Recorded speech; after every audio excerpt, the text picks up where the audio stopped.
Right, just out messing about with my cameras, and that cheapo egg camera, when I looked at it, it crashed. So we don't know what you've got. So what I'm going to do is do it again, take two, right? And I'll use me. So I've swapped cameras, and I'm recording the video with the camera on the car, what I normally do, and I'm using this cheapo one just to see what the sound's like, because out the case it's not too bad. Lovely little route this is. Anyway, I was telling a story, right? I'll tell you a story. And a mate of mine recently, well, mate, you know, makes videos in the States. He brought a car home, just reminded me of this tale of me bringing one home when I was about his age. You know, 20, 21 I was. And so, you know Carl, I mentioned, well, he bought a Fiat 500 Topolino in the scrapyard.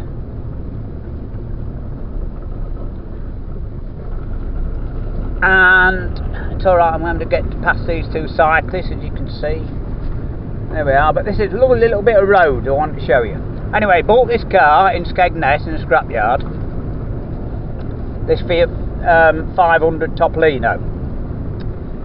And he asked me if I go in, tow it home. We're towing on a road, right? So we get to the scrapyard, and this Fiat, I'll show you a picture, you'll know it, but many of them were used to make dragsters. They made a lovely single-seater or hot rods and stock cars, Formula 1 stock cars, our stock cars.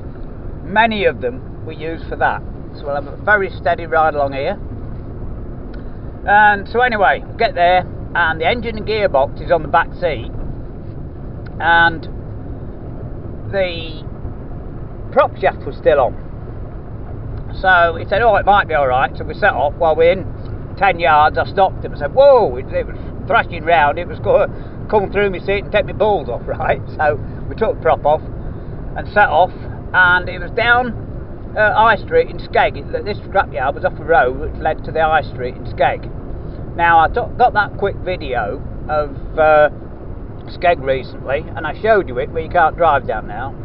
So I'll just put that tiny bit of video in to show you where we were.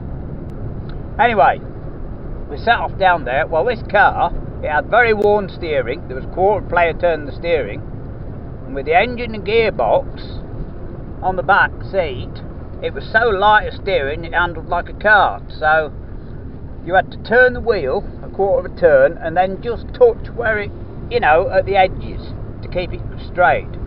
Well, as you see, Fish Chip Alley's blooming narrow, and there we were going down there. There I was going down there, and how I didn't hit the cars, I don't know. Anyway, I didn't. I managed to get going, and you know, within 200 yards I got the hang of it. Well, this truck, he was towing me with a mini pickup, and it was the first of its overboard 1100 engines that's in it. And so it went like hell, you know, it was fast. And so he dragged me home in this Fiat. Well, I think the top speed of these Fiats is 45, and we were doing 55 most of the way home. Anyway, I got used to it, everything went ever so well until we come home. Well, I haven't got a bit of video of this, but in the village, in Ulfby, he lived in the manor house, and it's in a dip. So you go down a hill, and at the bottom of the dip, there's his drive, which is an S-bend, a tight S-bend into it with two brick gate posts. Well, these gate posts have been knocked down several times, you know, when people have lost control, or even on ice and that. Anyway, going down I don't know if he forgot about me or what, or if he was testing me, I've no idea. Anyway, he shot down them miles too fast. Anyway, it had rod brakes, of course, which is handbrake and foot brake connected, so I yanked the handbrake and trod on the brakes as hard as I could, and at the last second grabbed the wheel and did the S-bend into the drive. And how on earth I managed to miss the bloody gate post, I'll never know. Anyway, it's probably part of experience, and probably why I'm alright at driving, you know, so we passed that test, didn't we? Right, that's a nice little route you've seen.